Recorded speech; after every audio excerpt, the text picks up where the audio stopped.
যোগ, যাকে যোগব্যায়াম বলা হয়, সেটা ভারতবর্ষের ৫,০০০ বছরের পুরনো ইতিহাস। ৫,০০০ বছর আগে ভারতবর্ষের যোগ মানুষ অভ্যাস করত।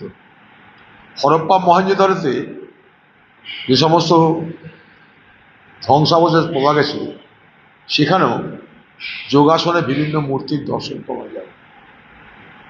তো যোগের সঙ্গে ভারতবর্ষের সম্পর্ক বিজেপির জমানায় নয়, ৫,০০০ বছরকার পুরনো এই রীতি রেওয়াজ অভ্যাস চলে আসছে। ভারতবর্ষের যোগকে পৃথিবীতে প্রথম স্বামী বিবেকানন্দ আমেরিকায় গিয়ে সেখানকার মানুষকে, বিশ্বের মানুষকে প্রথম বুঝিয়েছিলেন। আপনি যদি গীতা দেখেন, সেখানেও দেখবেন কর্মযোগ, জ্ঞানযোগ, সব কিছু সেখানটায় যোগের কথাই বলা আছে। তো এমন করছে বিজেপি পার্টি, তাদের সরকার, যেন যোগ মনে হয় বিজেপি পার্টি আমদানি করেছে ভারতবর্ষে। সারা পৃথিবী জুড়ে ভারতবর্ষের মানুষরা যোগ শিক্ষা দিয়ে থাকে, আজ থেকে নয়।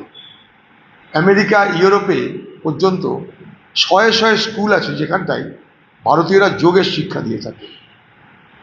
তো এখন এটাকে নিয়ে রাজনীতিকরণ হচ্ছে।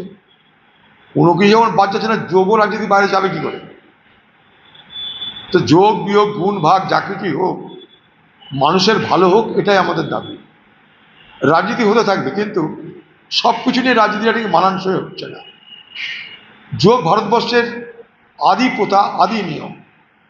এটার সঙ্গে কোনো পার্টির কোনো সম্পর্ক নেই, কোনো সংস্কৃতির পুনরুত্থানের কোনো গল্পও নেই।